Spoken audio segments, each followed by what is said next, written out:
And welcome to Hannity now. While fears are growing over ISIS infiltrating Syrian refugees who are scheduled to come to America tonight, there's an even bigger threat already here.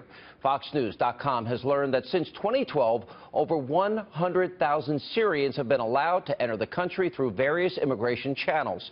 And earlier today, during a hearing on Capitol Hill about America's visa vetting process of foreign nationals, Congressman Jason Chaffetz made a shocking discovery when questioning a State Department official. Look at this. Ms. Bond, you wrote in your testimony, since 2001, the Department has revoked approximately 122,000 visas for a variety of reasons, including nearly 9,500 for suspected links to terrorism. Of the 122,000 revoked visas, how many of those people are still in the United States? I don't know. Doesn't that scare you? Many of the people whose visas are revoked were not in the United States when we revoked the visa. You have no idea how many of those people are in the United States. Of the revoked visas, do you give those to the Department of Homeland Security? Exactly. We revoked the visa, and the information is... So Homeland Security, how many revoked visas are still in the United States of America? Mr. Chairman, I don't have that. You don't have a clue, do you? Unbelievable. Here with reaction, author of the book, Crippled America, How to Make America Great Again. He's 2016 Republican presidential candidate, Donald Trump. You have the Monmouth poll, 41%. You got another poll out today, 42%. Numbers are looking pretty good for you, Mr. Trump. How do you assess the race at this time? Well, they are looking good, and based on what I just witnessed and watched on your show, that's incredible. That's incredible. And that's what I've been saying. I mean, you can't let these people in. And now we're having 100,000 of them all of a sudden. Where did they come from? So we have a lot of problems. The country is run by people that don't have a clue, or maybe worse. Maybe they do have a clue, and maybe in a certain way that's worse. But I will tell you, Sean, changes have to be made fast. Jay Johnson, the Department of Homeland Security, he admitted they wouldn't even look at social media when vetting people. We know Mike McConnell, the chairman of the House Homeland Security Committee, he said that ISIS has a plan to come in here. Jay Johnson now has joined General John Allen and James Clapper, the national head of intelligence, and James Comey. All of these people are saying ISIS will infiltrate, but there's no stop. And the Congress has just funded the president's ability to do this. What does you react to the bill that was pushed forward today by the Republicans in terms of what they want to do to fund all of these things? Well, you know, the budget is very disappointing. You look at what's going on, and you look at Paul Ryan and how easy it seems to be for the Democrats to get whatever they want. And there's never any threat. There's never any negotiation, it seems. And it just gets bigger and bigger. And frankly, you know, in terms of security, we're getting all of the wrong things. But you look at what's going on with our budget process, it's a disaster. It's a joke. It's a joke. If it weren't so hurtful, you'd all start laughing right now. But it's very, very sad. These are people, I don't think do they know anything about a budgetary process? I don't think so. And then you also take a look at this woman's Facebook, this horrible person with a fiancé passport.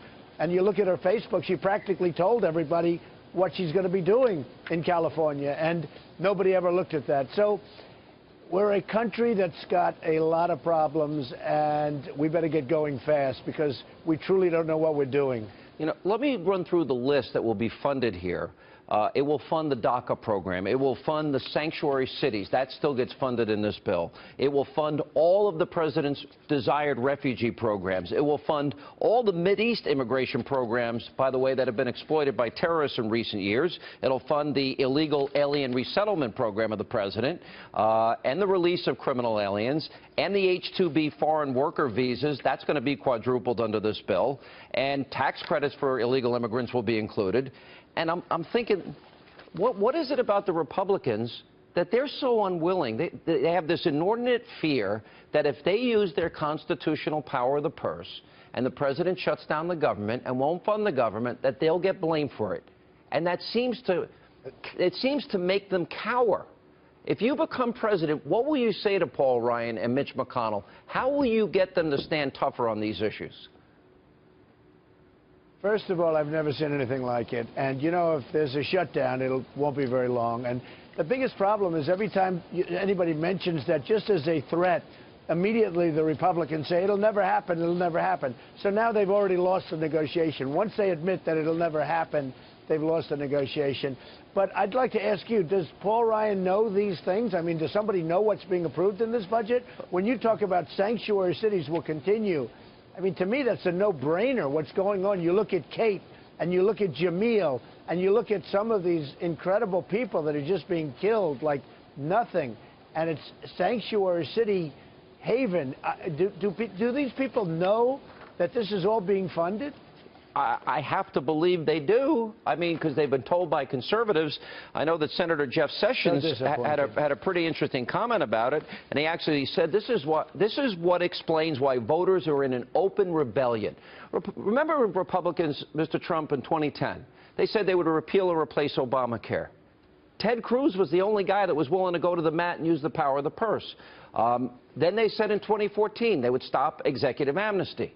They caved on all of these issues.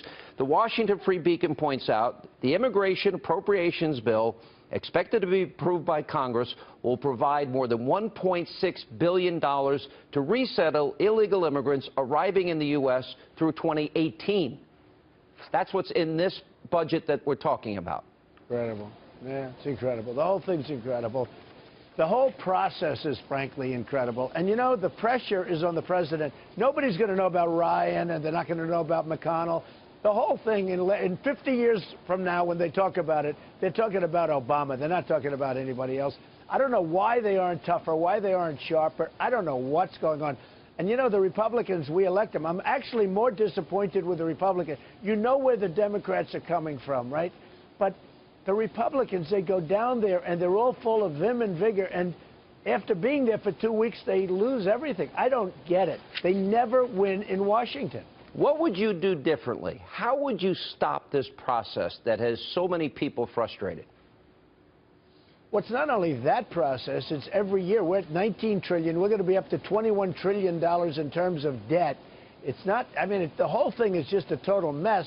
And then you read the line items and the different items that you just read to me, and these are things, I mean, sanctuary cities, people are going crazy over the sanctuary city concept.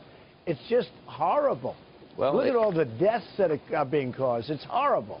Listen, I'll add to it. It's so sad. I mean, honestly, look, you're interviewing me. It's so sad to look at it and to see the incompetence, frankly, on both sides, but to see the gross incompetence. I don't know. Look, Paul Ryan, he's a very nice person, but he's always been very weak on illegal immigration. He's been strong on amnesty. And I don't know, maybe this is just a carryover from that. I don't understand. How can they fund these things? They're funding that. There's no restrictions on Syrian refugees. They didn't take a stand there. The president's climate agenda nonsense and is caring about weather as a bigger national security threat is funded. And by the way, Planned Parenthood still gets their money. Well, I actually think that in terms of the Syrian refugees versus the people that, you know, more typically have been pouring across our border, I think that the Syrian refugees are our biggest problem. We don't know anything about these people. And, you know, they probably are, at least a big portion of them, could be ISIS. You know, you and I have been talking about the migration. They're young, strong men, so many of them. And we're taking these people in. We have no idea who they are. We have no idea, you know, like where they come from. They have no documents. And we take them in. Nobody knows. I've watched actually on your show that the law enforcement guys, and you have some of the best ones, they say there's no way to tell where they come from. You know, I have the list. Pretty sad. I played it so often. The FBI director, the director of national intelligence, the president's envoy to defeat Syria, General John Allen, the assistant FBI director, and now Jay Johnson, as incompetent as he is, they're all saying it.